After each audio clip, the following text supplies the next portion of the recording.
Kerala.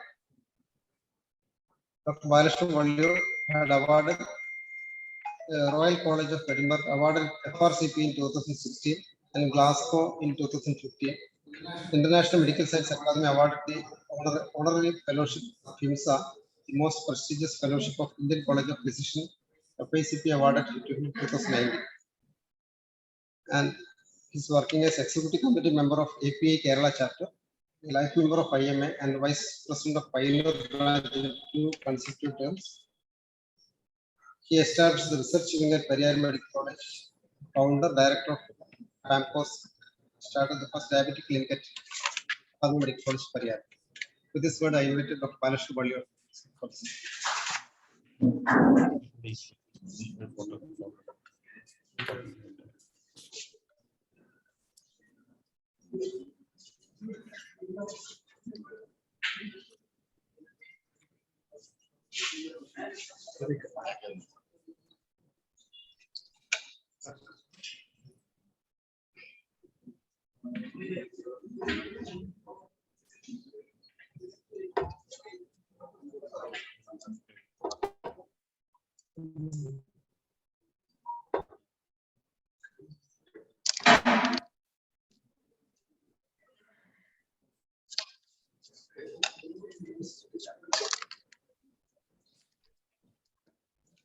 Respected President Dr. Suresh, respected Secretary of Kannur branch, Dr. Rajmohan, and respected senior members of the commission, dear friends and colleagues.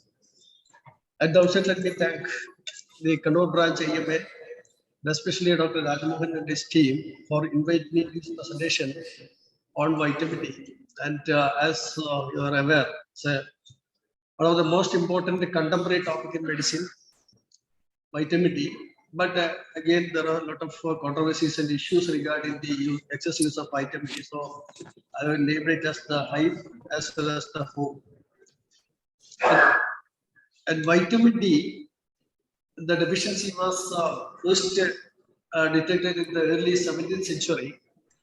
When there is an industrialization in the Western country, especially in the UK and other area, there was a sudden shift in the lifestyle of the people, and along with the atmospheric, the changes in the climate and the atmosphere as came up from the sunlight, and there is an increased incidence of ricket has been reported in the early 70s.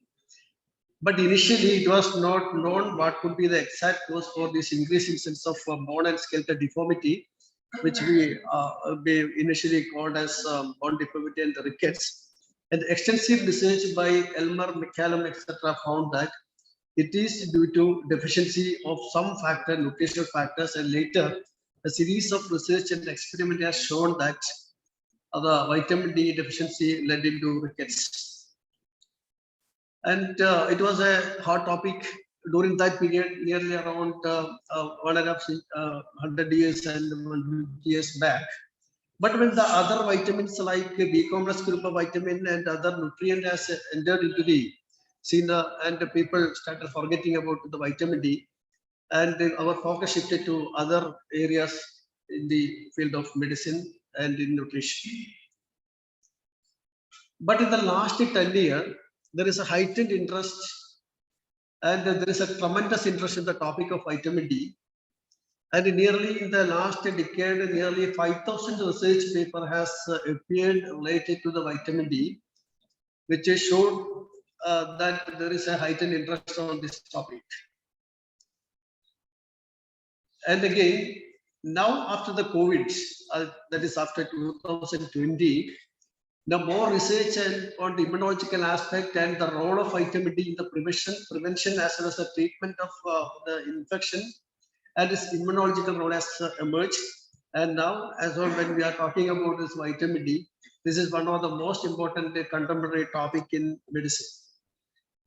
And the nature has given us all the support and all the nutrients and everything required for us to live in nearly around millions of years in this earth. And when I read an article about the resources which we can have, It was estimated that even 100 times the present population can be survived in the earth with the resources provided by the nature if it is being properly utilized. So actually, we have got enough sunlight, enough resources, enough nutrient available. But again, in the last decade or in the last few years, the vitamin D deficiency has been increasing. And if you look into the data provided by the Indian Institute of Medicine and other agencies, the global prevalence of vitamin deficiency, even in the advanced countries, or including the US, UK, and Australia, and the vitamin D deficiency that is was around 63%, and the severe deficiency was noticed around 30% of the world population. And all the three groups and all the geographies and the all region has been affected with the vitamin D deficiency. If you look into the developed countries like US or Canada and other area, that even the prevalence of vitamin deficiency, severe vitamin deficiency is around 20, or it is more than 50 and all. Now we come back to the Indian scenario. Now India is an area we have got enough sunlight and we are living in a tropical country. But in spite of that, 85% of Indian population is having vitamin deficiency. And I came across a 11 research paper on vitamin deficiency, and the study was conducted on the doctors. What is the status of the vitamin D? And I'm quite sure that if some of you go and test your vitamin D, you will be astonished to see that what is our level. And the study conducted that even in a major hospital in Mumbai, the study was conducted in around 200 doctors, and nearly 88% of the doctors having a vitamin D deficiency, and even a very large number of people is having a vitamin D level of less than 10 only. So we are a separate. The reason maybe that we are in another group which is alienated from the other people, and we enter to the clinics or hospital at 8 a.m. in the morning, and we come back to by around 10 o'clock, and then actually, and the sun never sees us and we never see the sun. That is the reality. So it is not an astonishment or the wonder that the doctors, I'm just telling that we are not having any nutrition deficiency. We are taking food and everything, but still what is happening that all this group is having. So if you look into the Indian data, nearly 85 to more than that, the people is having a vitamin deficiency. And what could be the reason for this is because the lack of sun exposure, or maybe due to an inadequate diet we are taking, or we feel that the diet we are taking is all rich of all the essential nutrients and vitamin, and I'm not going to that area of vitamin deficiency. So now coming to the little bit of the biosynthesis, we studied in the biochemistry vitamin D, and I'm sure that we all forget about it. Now, just like the plant synthesis carbohydrate by photosynthesis, that is exposed to sunlight, our skin is also modulated to have a synthesis of some nutrients, especially that of vitamin D. And when we are adequately exposed to sunlight, the UV B rays in the spectrum of 280 to 320 will convert the ergo calcifer onto the 7-hydroxycholate-calcifer. Along with the food, vitamin D, which contained in our food, it is transported through the blood into the liver, and from there, and 25-hydroxylase mode, it is added to this 7-hydroxycholate-calcifer, and is converted to the 25-hydroxycholate-calcifer. That is the most abundant form of vitamin D available in our body, but it is an inactive form, and it has no major the biochemical role in our body. So it is again taken back to the kidney, and from there 1-alpha hydroxylase add another convert it into 125 hydroxy vitamin D, and which is the most abundant or active form of vitamin D available in our body. So initially, when we studied our MBBS or other study the courses in the past, we are sure we thought that it is an essential vitamin which is required for the bone development, and the deficiency of vitamin D will lead to rickets. That is our understanding of this vitamin D. Now, more than a vitamin, the vitamin D is now considered as an essential hormone in the body, because the action of vitamin D is mediated by certain receptors called the vitamin D receptors, that is the VDR in short. And this is like the steroid and other retinoids, which has a nuclear act on the nuclear family of receptors. As such, the vitamin D is acting through several receptors, and in contrast to our early concept, the vitamin D receptors are not exclusively limited to the kidney or to the bone, but it is distributed to almost all the tissues and organ of our body. And if you look into the endothelial cell, and it is required for the vascular tone or maintenance of the tone of the vessels. And again, it is required, and in the absence of this, it leading to the atherosclerosis and decreased endothelial performance. And again, in the smooth muscle, it decreases the tissue factor and the PA1 inhibitor factors. And again, in the cardiomyocyte for the modulation, for the reflux or influx of the calcium into the cardiocytes. And again, in the dendritic cell, that is the part of an immunological system or the macrophages. It has got a role in the modulation of T cells and B cells, and it has got a role in the innate immunity as well as the other immunological actions of our body. So what I'm telling that now vitamin D is acting every tissue, every organ, and its deficiency can lead to several diseases. That is why now when we are talking about vitamin D, it is related to or is associated with several other diseases. Now, this is the recent studies and recent research which went into the immunological function of vitamin D. And after COVID, you might have, all of you might have seen the COVID, and you must treated the patient with the COVID, and we are giving a vitamin C or a vitamin E or vitamin D, other things, thinking this is going to boost the immunity.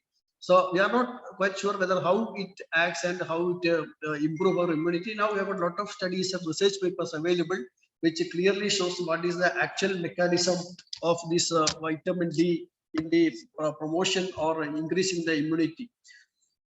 So there are certain receptors or gateway where a bacteria, virus can enter into this, or which can a lipopolysaccharide like endotoxin etc. can act on the cell.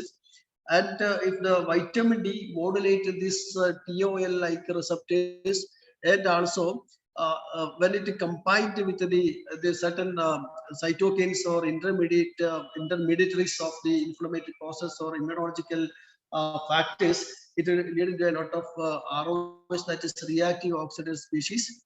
And again, it can suppresses the TNF alpha or other cytokines or interleukin and other mediators of this inflammation. And it can increases the autophagocytes and it can kill the bacteria. That is the one important mechanism where the vitamin D augment to help in the prevention of infections or in giving more immunity in preventing the infection in our body. So in addition, if you look into the adaptive immunity of the system mediated by the T cell and B cell, it suppresses the T helper 1 moiety or the cells, and it increases the Th2. As such, it will lead to a little bit of a change in the immunological aspect of our cell, and it boosts our immunity, and it also helps to prevent infections and modulate the immunity of the human body. And you can see innumerable papers and research articles coming every day from different parts of the world regarding the immunity and the boosting effect of vitamin D to increases our immunity and prevention of the diseases. And again, this issue, that's the antibacterial action of the vitamin was known to us for several decades. And when the sanatorium has been started for the treatment of tuberculosis patient, and it was found that if the patient who is suffering from tuberculosis was exposed to sunlight or kept into an open space and exposed to sunlight, they get a more of a cure. The initial concept and thinking was that this is due to a direct killing effect of the sunlight, and they don't know what is the mediators. Now again, it was for, and I think even Dr. PKS and there was an article published by him, the beneficial effect of vitamin D in treatment of tuberculosis. I think it was appeared in the JAPI several years back. So this is mediated by a particular the intermediates like cathepsilidin and again the beta defensins, And the synthesis of both need the presence of 125 alpha calciferol. And again, when the level of this quercetin and this beta difference in 2 and 4 increases, it again leading to an increased autophagosomes, and it can lead to an increased bacterial killing. And it is specifically, the studies are more on the antimycobacterial action of vitamin D rather than other bacteria. But in certain other bacterial infections like salmonella, even in studies are there that it prevent the retroviral infections and its severity if the vitamin D is being supplemented. Now, the first part of my talk is to talk about the why now there is a lot of hope generated by the recent time through the studies and our articles and researches across the globe. And so far we are not aware that it is useful, but this is the first part that I want to talk about this. And again, I'm not going to the same things which I'm not doing. The vitamin D supplementation can usually augment the toll-like receptor mediated entry. Can prevent the TOL mediated entry of the viruses.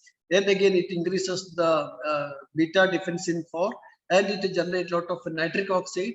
And again, it has got a major role in the calcium metabolism, and all that leading to an increased level of quercetin. And again, it can block the mTOR, that is also mediator in prevention of the mediators of an infection. And all this can ultimately lead to an increased viral clearance. So now we are talking about the vitamin D deficiency. And what is the major reason why we are having a vitamin deficiency? It was presumed, it cannot be fully established that it is due to lack of an exposure to sunlight. But anyway, a reduced exposure to sunlight is the reality. And if you compare our childhoods and when we were in the 5th standard or 5th standard, if I talk about my thing, and I reached my home only after leaving the UP school. I reached my home only after 8 p.m. Till that I was somewhere in the paddy field or other where we are running, and we even don't know that we have got a body, so we are running in the hot sunlight through the road. So now you think what is the reality. Now there is a recent article on the addictions of mobile among the adult population. 45% of the world adult is now addicted to mobile. Now if you are going to the Web 3 and the virtual reality which is to come, it is feared that none of this social life of the human will be there, and everybody will be running into the superheroes which has created a virtual reality. And even if you remember the recent articles came on the development of IT and internet, now some spectacle has come, and you need not have any computer, you need not have any gadget. If you wear that computer, you can type in the air and you can transfer the email things. It is already there. And it is feared that the virtual reality which is going to create will almost keep the majority of the people in the darker rooms, in an isolated things. You know that what is happening to our children in these days, and what control we have no control at all. So whatever it is, if it is going to another virtual reality and 3-way, when it is come now, the addiction rate will be around 90%. And you know what is how much exposure we will have to the sunlight, and what then. I'm not telling only how the environmental changes in the society is now leading to predisposed to the diseases and all. So that is a one reality which you are now facing, and we don't expect more exposure. And again, many of are now leaving their original dwelling places, now living in the flat, and the flat is around 13, 14, or even I visited a tower which has got 121 floor, and people are dumped into that, and what exposure we will have to sunlight. So this is going to be another pandemic. And the COVID-19 pandemic sense, the pandemic of diabetes is going to happen, pandemic of lifestyle disease like hypertension is going on, and such nutrition deficiency, and this could be the other pandemic which is going to emerge, and the beginning has already been started. And again, isolated older people living in asylums or in the destitute homes, and where there's actual nutrition deficiency, lack of nutrition supplement, all this lead to predisposed to vitamin D deficiency. And the diseases, especially the hydroxylation of vitamin is required completed through the liver. If you have got a cirrhosis, if you have got a CKD, if you have got any other hormonal deficiency, and all that, you can be disposed to the vitamin D deficiency. And again, of course, in especially in the underdeveloped countries where there is famine and other things is going to happen, and expecting that the nutritional deficiency per se can lead to a defect in the supply of vitamin D and other ingredients that lead to malabsorption syndrome due to any causes, whether it's a celiac disease or tropical sprue, or it's a Crohn's disease or ulcerative colitis, or other protein energy malnutrition, and again decreased absorption from the lead to malabsorption. It is predisposed to vitamin D deficiency. I'm not going to the genetical aspects of rickets related to the hereditary vitamin D resistant rickets and all. And certain medication which we commonly use, like phenytoin sodium, or sometimes an INH, or sometimes a rifampicin, coltribazole, and spironolactone, and other anti-epileptic drugs can lead to a vitamin D deficiency. So there is a iatrogenic vitamin D deficiency also we expect in a subset of people. So if we come to the normal level of vitamin D, and it is preferred, and this is a gray area where there is a consensus on how much should be the vitamin D. And recently I have been attending, I'm chairing a session on this vitamin D by the Rheumatology Association. And a foreigner was the main speaker. And I just, by curiosity, asked a question to him at the end of the session. I asked that now when you are going to test the 80% of the people, the vitamin D level is very less, and it is 10 or 20, and whether that could be that is the normal level, and we are all surveying also. So how arbitrarily you fix the vitamin D, whether it is less or no? And I think we couldn't give a good answer to that. And previously, we didn't have any facility. When we talked about the vitamin D level, that is adequate is less than 30. And this was fixed several years back, where we don't have any ideal technique or mechanism to assess this vitamin D deficiency. So whether we are, what is the actual cutoff level is still confusing. But all this cutoff and these other things which we are now talking is based on the randomized control study, where if a particular level of vitamin D is found to be less, you are predisposed to this, an increased association of the disease has been found. So this is the ideal. That is the only thing that which you, and still this is one of the controversial area. What is the actual level of?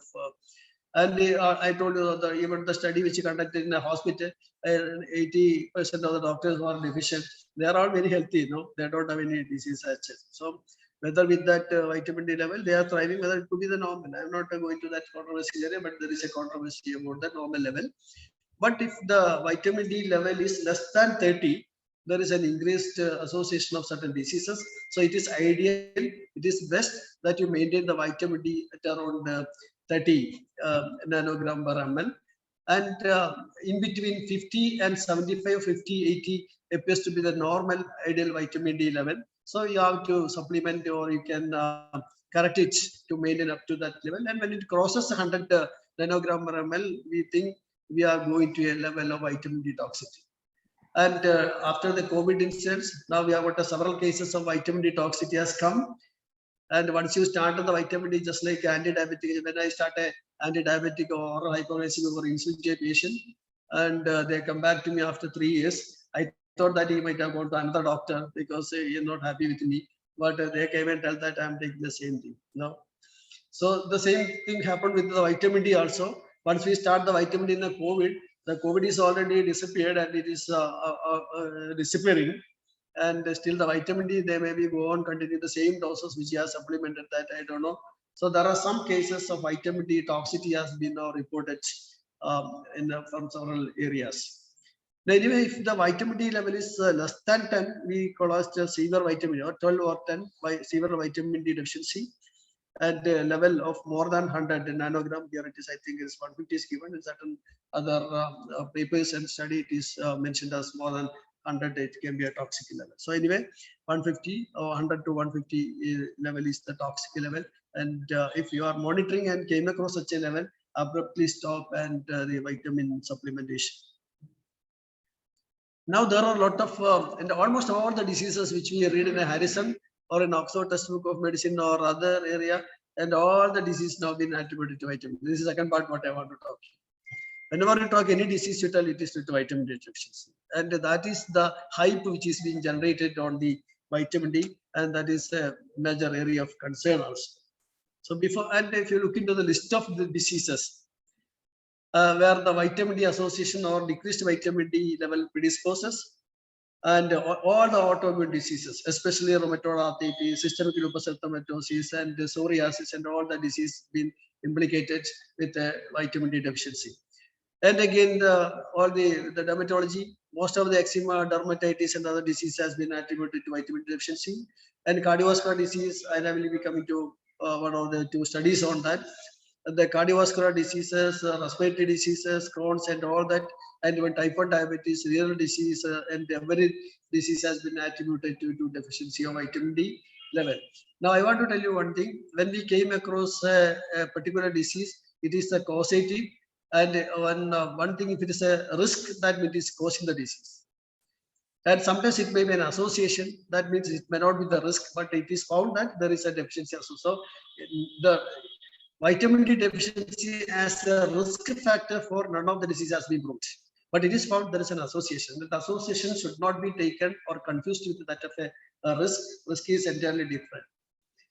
So that is the one question I want to tell you when we came across a large list of the disease which has been connected to vitamin D deficiency.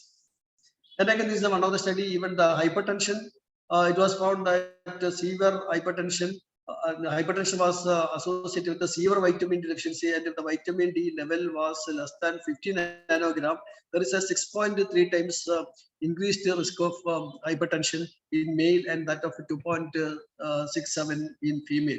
That means such a gross association, significant association found it to be this studies involving nearly around more than 10,000 or other patients.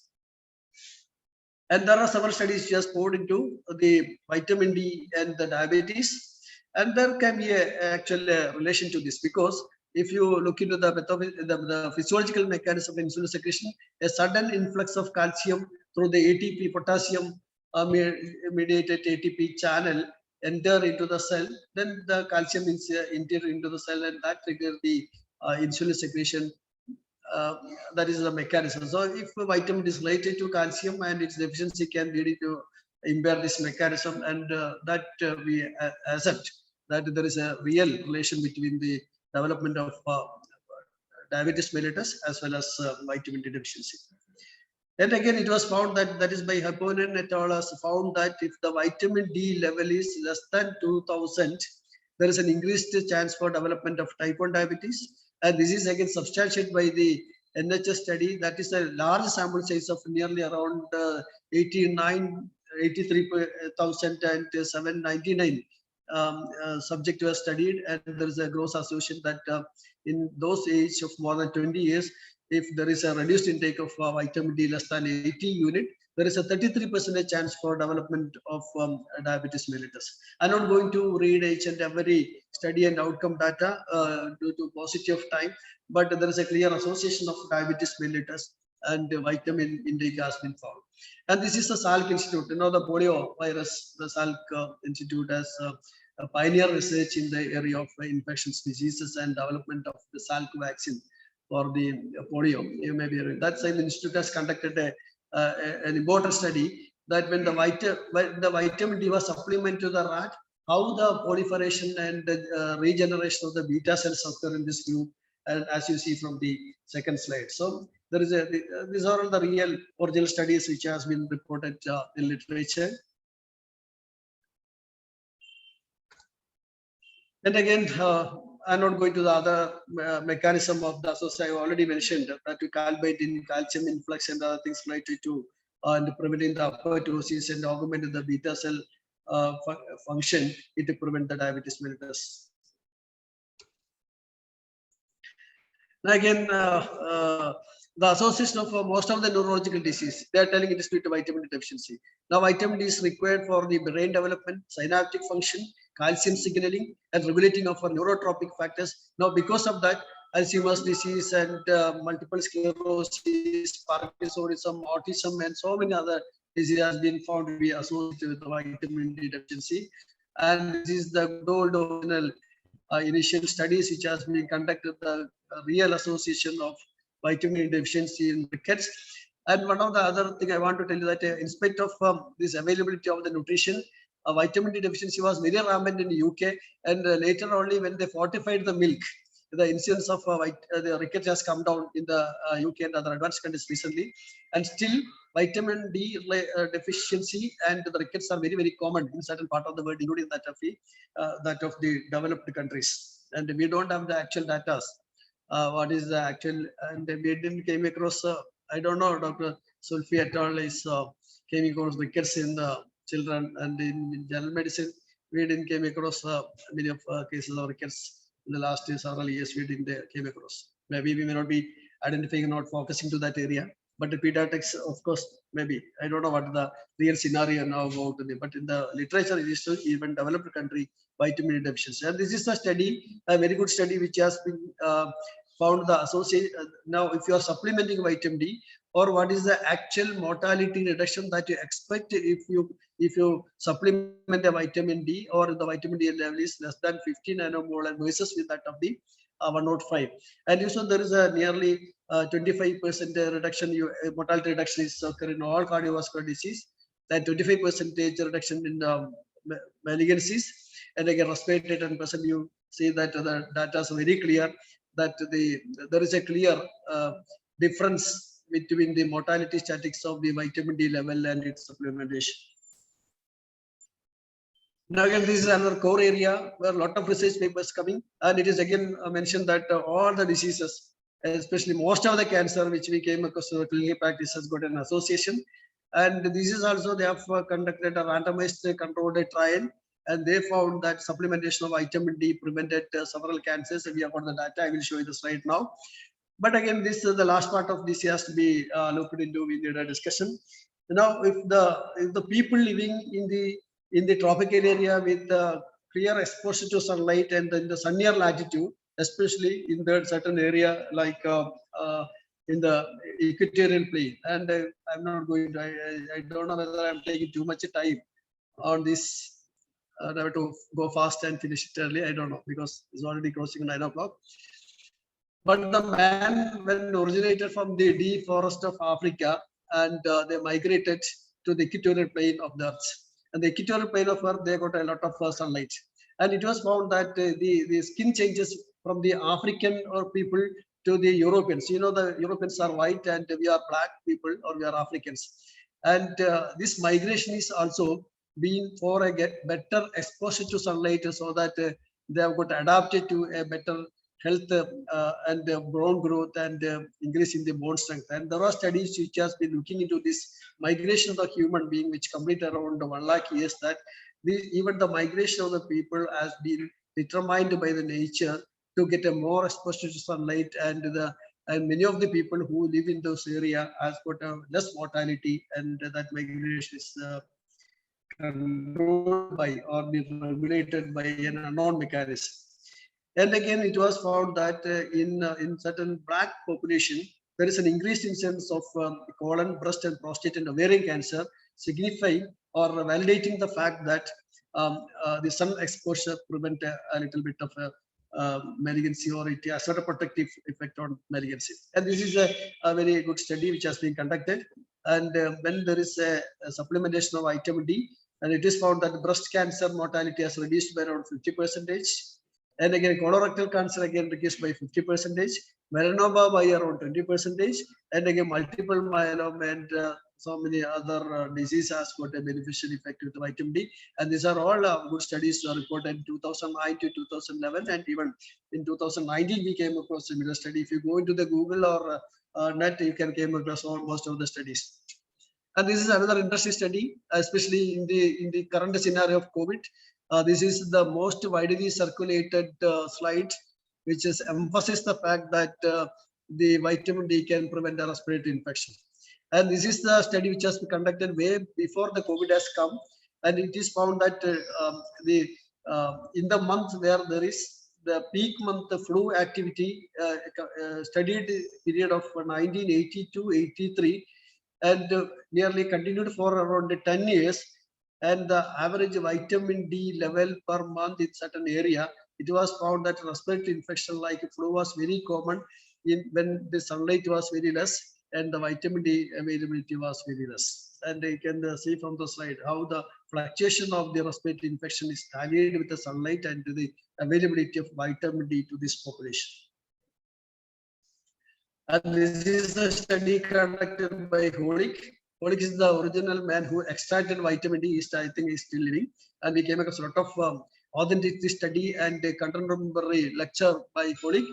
And this is a study during the COVID protection. That is the prevention of SARS-CoV infection in those people who got a vitamin D supplementation. And this involved a large number of people, more than around 1 lakh. It was found that the mortality was markedly reduced in those population, those patients who were supplemented with the vitamin D level also. So this is a study from Modern Institute of Medical Sciences. All the COVID parameters, you look into the vitamin D level, CRP, LDH, and other parameters which are the inflammatory markers of COVID. Now it is found that the significant vitamin D level less than 15.65% has got a significant p-value of 0.00. That means it's statistically significant. That is vitamin D level and the mortality. And this study is conducted in Telangana by an orthopedician. This is a study not by a physician. The study was conducted by an orthopedician. And how the vitamin D prevents or increases the recovery is again I have explained in detail. It is all again through the cathepsin mediated and nuclear factor kappa beta mediated prevention of inflammation, and again the beta defensive mediated prevention of infection, and increases the macrophage activity and increase the vascular permeability, and again increasing the B cell and T cell activity to prevent the microbial infection. Now, what is the actual requirement for vitamin D in children? We need around 400 units. Up to 13 years, we need 600. And those who are above the age of 70 years, the elderly population require around 800 units per day. But I think the supplementation and the intake was much higher than what actually required for the regular intake. Now, where we are getting the mix, most of the vitamin D come from only non-vegetarian foods. And vegetarian food, we have got the ergosterol, that is vitamin D2.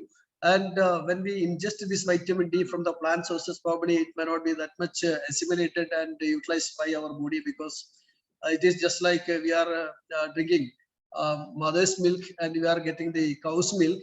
You know that cow's milk meant for the cow and the other milk meant for some. Most of us are having the lactose intolerance. 90% of the US Western people are having lactose intolerance, and if they take a milk after the 75 years, they develop all the GI problems. Similarly, we don't know that how far it may be assimilated by us if you take a plant origin, vitamin D of plant origin.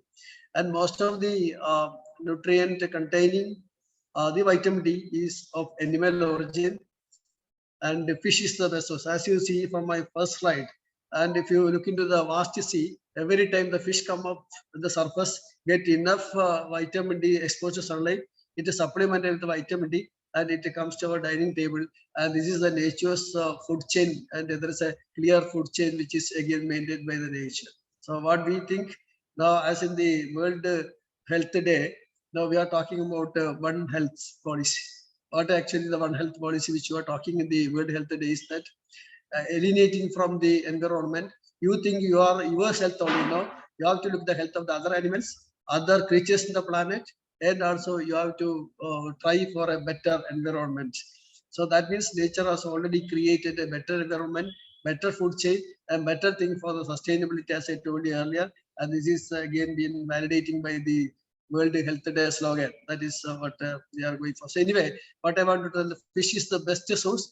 They are getting all the sunlight from the sea, and especially sardine and other mackerel and salmon, etc., etc. And the best source for a vegetable source for vegetarian is the mushrooms. The mushroom can also synthesize vitamin D to direct sun exposure, as we synthesize the vitamin D through exposure of our skin. Now, when we are talking about now, usually in our clinical practice, when we came across a vitamin D deficiency, if it is around less than 30, we are used to supplement the patient with the vitamin D. And this is the actual scientific study conducted as 50,000 unit supplementation, but the medicine available is usually 60,000. So we give 8 weeks weekly once for 8 weeks. Then we go for a maintenance dose of around 2,000, and you again monitor the after 3 months. If the vitamin D level is not again supplemented, you continue with the continuous vitamin D intake. That is what the usual maintenance dose that we are giving for vitamin D deficiency. For the other best source for vitamin D synthesis to expose ourselves to sunlight for around 15 minutes to 30 minutes, and from 10 a.m. to 3 p.m. is the best time. But again, there was an issue. There was some paper which has come that if you are exposed to sunlight, the excess UVB rays coming to your skin, there is an increased incidence of skin cancers, and as such, a continuous exposure to sunlight for getting a vitamin D has got its own danger, and that is again another issue. So even another ways for UV radiation that is not been usually practiced, and now the updated recommendation by the Indian Institute of Medicine. This is the institution which has been conducted pioneer study in treatment of vitamin D deficiency. They recommend that daily it is better to take around 600 unit of vitamin D, especially in the age group of 9 to 7 years, and above that 70 years supplement 800 unit. So there is a concern that if what is the level of vitamin D that can lead to a vitamin D toxicity, and it was found that vitamin D supplementation up to 4,000 units per day is safe, and even up to in certain study up to 10,000 units of vitamin D intake is found to be safe. And when the dose is exceeding more than 20,000 to 30,000, there is a high chance for development of vitamin D toxicity. And the real concern of vitamin D toxicity is now there is an increased instance of vitamin D toxicity, and supplementing vitamin D, especially in certain clinical practice, around 2 lakhs unit to 6 lakh unit of single dose vitamin injection has been practiced in the past, and that can lead to surely vitamin D toxicity. And this practice was more among the orthopedicians, that is giving a high dose of vitamin D as injectable, and it is not actually advanced also. It can lead to increased thirst and lethargy and polyuria, sometimes renal failure, and often some neurological complications, weakness. A lot of complications can arise if there is a vitamin D toxicity. And in all patients who is getting excess vitamin, if they come with this particular symptom, that has to be looked into, and you have to stop it and give a adequate treatment for preventing or treating the vitamin D toxicity. Now I'm coming to, there are a lot of things to be talked about, but even I think that I'm taking a lot of time than permitted. Anyway, what do I want to highlight you? That the change in the environment, change in our lifestyle, and changing our living standards and commercialization and everything has got a profound influence of human being. Now the industrial, as we expect, the ricket was first reported after the industrial revolution occurred. Now we are again going to the same phase. Probably we are moving to a worst scenario in the coming years. So we should be aware of that. And in contrast to our previous concept, vitamin D is limited to the vitamin D, and vitamin D metabolism is required only for the bone and mineralization and bone growth. But now it is found that vitamin D is a hormone, similar to hormone in its action and its efficacy. And the vitamin D receptors extensively distributed in all tissues, and beyond a vitamin, it has got a major physiological role. And vitamin D deficiency naturally will have an impact on our health, and we should have a concern. And if at all we found that it needed a treatment, it needed a correction. But as we are talking that implicating every disease under the sun to a vitamin D deficiency is that we are a little cautious. And some of the diseases which might have been talked as due to vitamin D deficiency need not be that. It can be an association which has been found in certain studies and literature, and that point also should be concerned when we supplement vitamin D for all diseases. Only if you have got, and there are equally contradicting papers has come that the vitamin D deficiency is not associated with the disease also. That is also there. When we talk about several malignancy, there are equal number of people, or at least few people which has conducted scientifically in a meticulous way, found that there is no association between some of the disease with vitamin D also. That should also be considered or highlighted. There are ample evidence that it is protective effect in microbial infection. I showed you the mechanism, and again it was proved during the COVID time. And then whether we should screen everybody for a vitamin deficiency, the vitamin D test in certain laboratory costs around 1,300 rupees. In certain other tests costs around 1,000 rupees. And if you are going to screen all the patients for vitamin D, I think it is not cost effective and it may not be useful. And if at all you feel that you can give a short course of vitamin D for a supplementation in a suspected scenario that be ready, then going for a screening every 3 months, and it is not a cost. We the doctors should not go for any intervention which is not so cost effective and not wanted to be troubling the patient unnecessarily. And again, several areas of confusion and controversy still persist with regard to vitamin D. And some of, I'm not talking that we have got a better hope, and there are a lot of hype, and there are some horror related to vitamin D also. That is the commercial part of it. The actual recovery 2,000, they come with only 60,000 unit capsule only. So that is the other things. So there are a lot of other things related to excess use of vitamin and other misuse of vitamin D in all scenario and disease also there. So with this, I conclude my talk, and I thank you all for patient hearing and.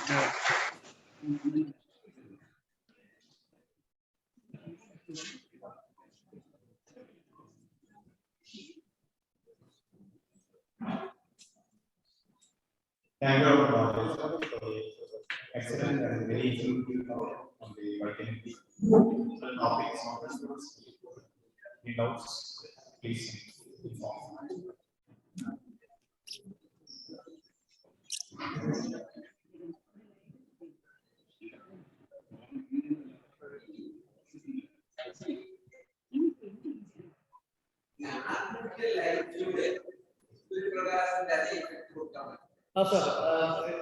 It was I'm asking because earlier we were putting small babies with the newborn babies with the physiological jaundice outside the house. Now we are putting under the light, just like that, because you are whoever you better and soft can but is away from the content. Yes, sir. So this is not the better like Sir, it is it is called that exposure to artificial light, especially the bathroom, so that you are that is really it is being addressed that artificial lights can lead to synthesis of vitamin D, and especially in certain area UV rays has been given to the patients who have vitamin deficiency. You cannot be exposed to something like that. That was also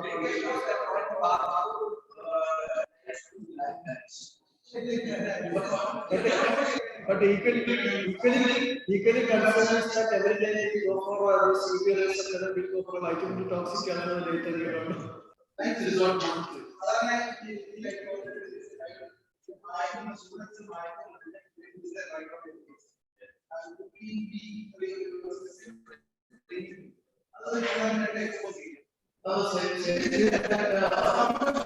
Now, if you look into the horticulture and other area, artificial light is being used for processes and growing. Yes, that's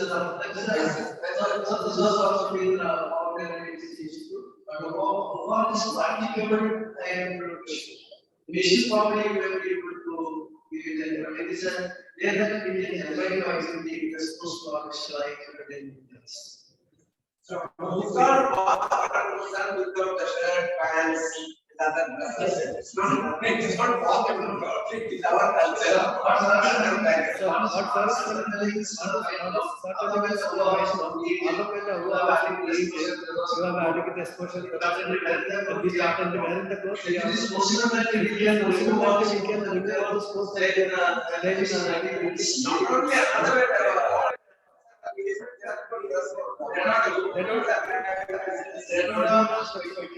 I think that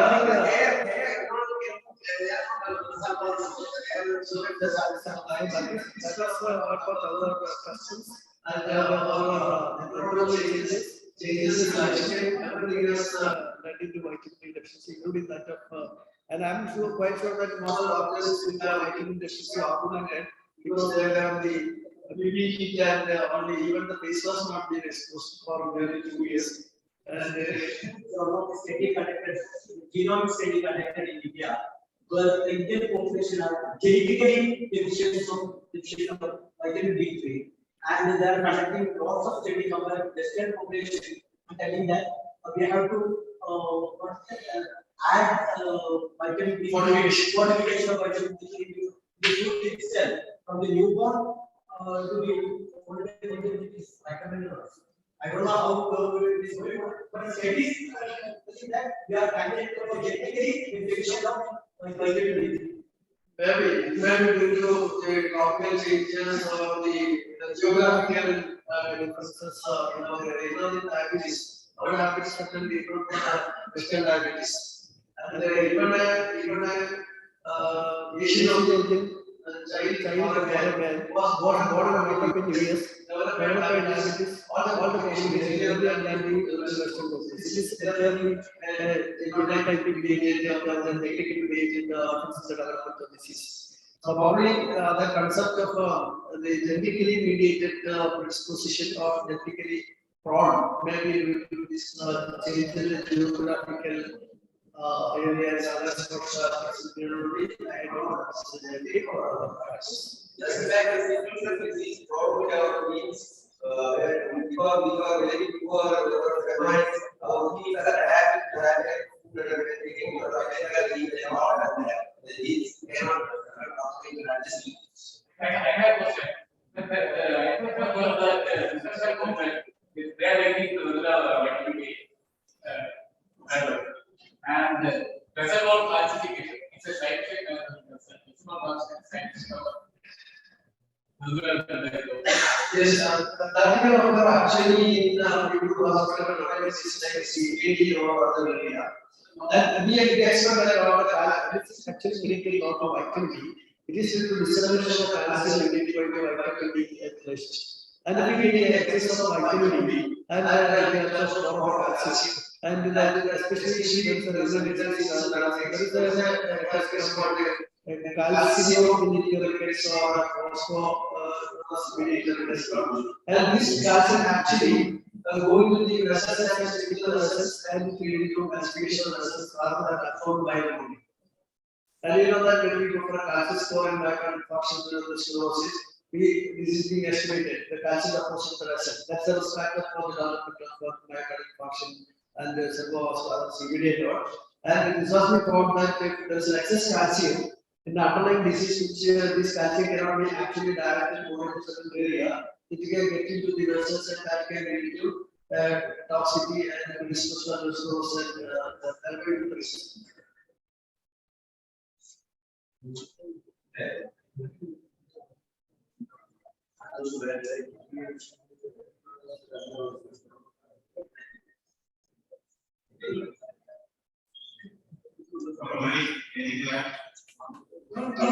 Nothing bad, but vitamin D is one of the most abused over the counter of the product because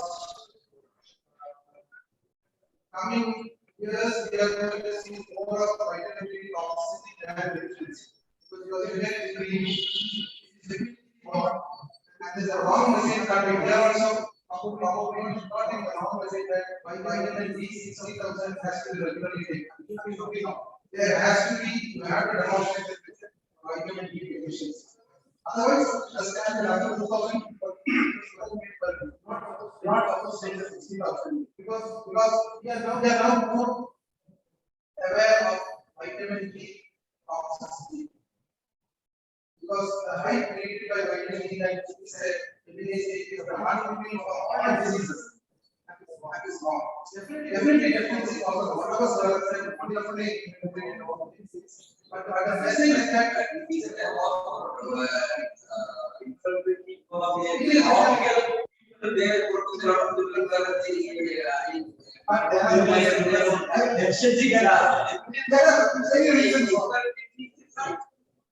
vitamin D is associated with almost anything down to you. Not only what sir said. So actually anything. To ask for anything, but the fact is, it is not one drug I would think, okay, as a supplement, you are taking 60,000, you can take 2,000, up to 2,000 per year. But 60,000 per week is not the minimum. No, there is no further. That's another. What I would take the recommendation is be deficient. If not, take daily. You got anything from 4,000 to 2,000. So don't take that 60,000 thinking that all your other will not come. You will die early.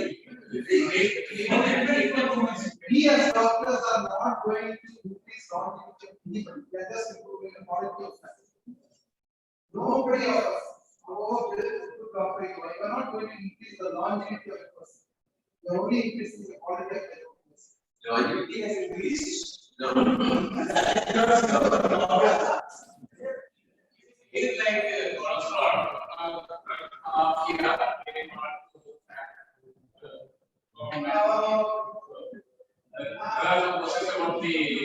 cholesterol levels.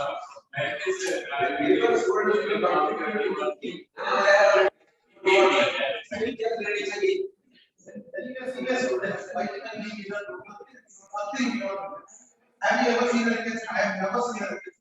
But we get vitamin D reference, nothing beyond the test we didn't know.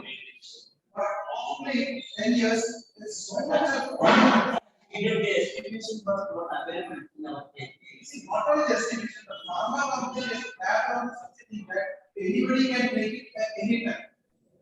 And it is clearly available over the doctor without a prescription. Vitamin D 60,000 should be strictly by prescription and it has to be done. Otherwise, coming years we are going to need more of vitamin D toxins. And it is dangerous, vitamin D toxins. Not an easy task.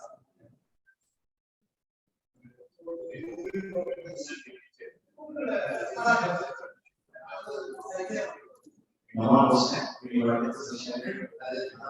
I invite the next person. I'm asking for the government.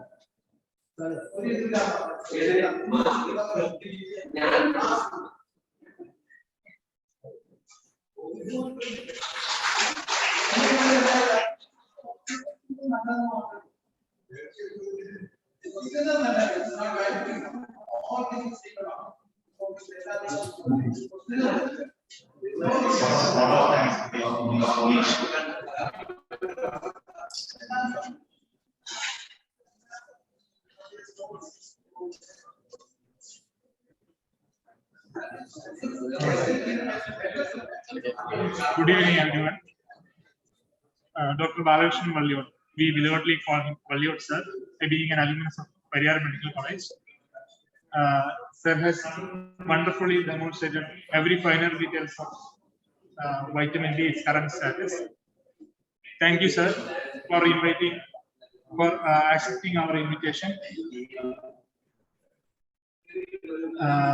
On behalf of IMA Kannur, I express my gratitude to Valliot, sir.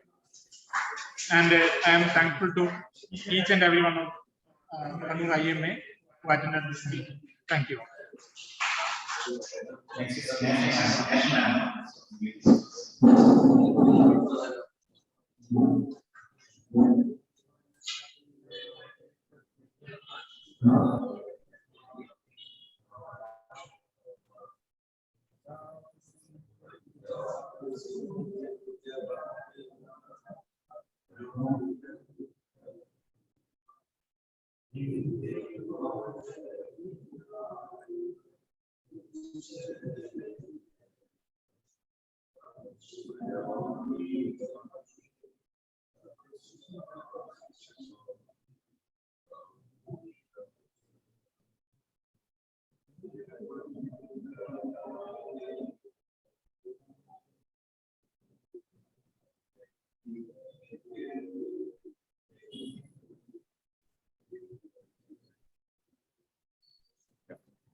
We close the meeting for